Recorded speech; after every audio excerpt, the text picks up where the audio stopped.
बहुत समय पहले व्हिस्करटन नामक एक आरामदेह शहर में मैडम फिल्फिंगटन नाम की एक अभिमानी पर्शियन बिल्ली और सर बार्क सैलॉट नाम का एक जोशीला बीगल कुत्ता रहते थे। दोनों का घर एक प्यारी सी बूढ़ी महिला मिसेज मेपल के साथ था, जो दोनों का खूब ख्याल रखती थी। हालांकि दिल से वह बिल्ली की ही उड़दारी थी। एक धूप भरी सुबह मैडम फिल्फिंगटन खिड़की के पास अपने रोज के धूप में सुस्ताने के समय सो रही थी। तभी सर बार्क सैलॉट पूरे जोश में कमरे में दौड़ते हुए आए। उनकी जीभ बाहर लटकी थी और पूंछ इतनी जोर से हिल रही थी कि तस्वीरों के फ्रेम तक कांपने लगे। मैडम, उन्होंने भौंक कर कहा, आपको तुरंत पीछे आकर देखना चाहिए कि मैंने क्या खोजा है। मैडम फिल्फिंगटन ने अपनी पन्ना जैसी हरी आंखें तिरछी करके देखा।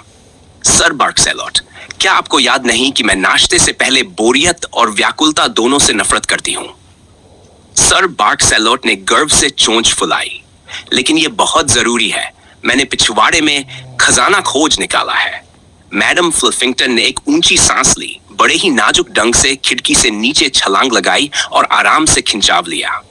ठीक है, लेकिन अगर वह फिर से कोई गीला पत्ता निकला तो तुमको मेरी चिन खरोंचने की एक हफ्ते की कर्जी देना होगा।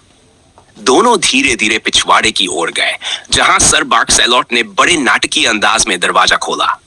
पतझड़ के पत्तों के ढेर के नीचे आधा दफन एक कीचड़ भरा सिकोड़ा हुआ रबड़ का चिकन खिलौना झांक रहा था। सर बार्क सैलॉट खुशी से चिल्लाए, देखिए, अनंत चीक की पौराणिक चिकन। मैडम फिल्फिंगटन ने खिलौने को देखा और मुस्कुरा कर कहा, यह चीक तो निकलती है, पर पक चिकन नहीं है।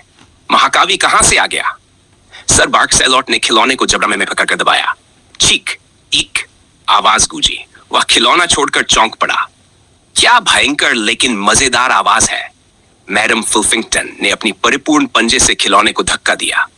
एक चीक ठीक है, शायद थोड़ा मनोरंजन हो जाए। तभी मिसेज मेपल रसोई की खिड़की से बाहर झांकी और बोली, अरे वाह, ये पुराना खिलौना कहां से मिला? मैंने तो सालों पहले ही फेंक दिया था। सर बार्क सैलॉट ने शर्म से कान नीचे किए। ममता जी, ये खजाना नहीं निकला। मैडम फिल्फिंगटन ने तिरछी मुस्कान दी। मेरे लिए तो ये काफी मनोरंजक है। उस शाम मिसेज मेपल अपने बुनाई के काम में व्यस्त थीं। सर बार्क सैलॉट और मैडम फिल्फिंगटन ने मिलकर एक योजना बनाई।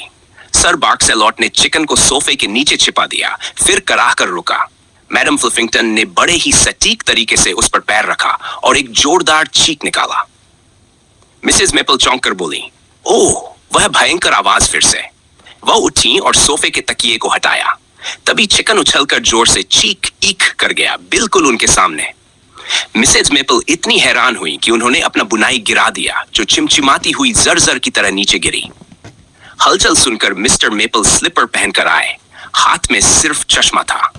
उन्होंने गदगी खिलौना देखा।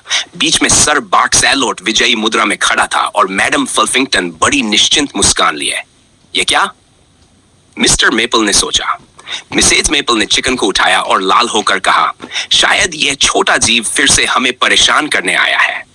उन्होंने उसे चिमन पर रख दिया, जहां तक उन दोनों की पहुंच न थी। सर बार्क सैलॉट ने पूंछ हिलाई। मैडम फिल्फिंगटन ने खुद को संवारा और मैपल परिवार ने सीखा कि कभी-कभी सबसे साधारण, सबसे बेतुके खिलौने ही सबसे ज्यादा हंसी लाते हैं।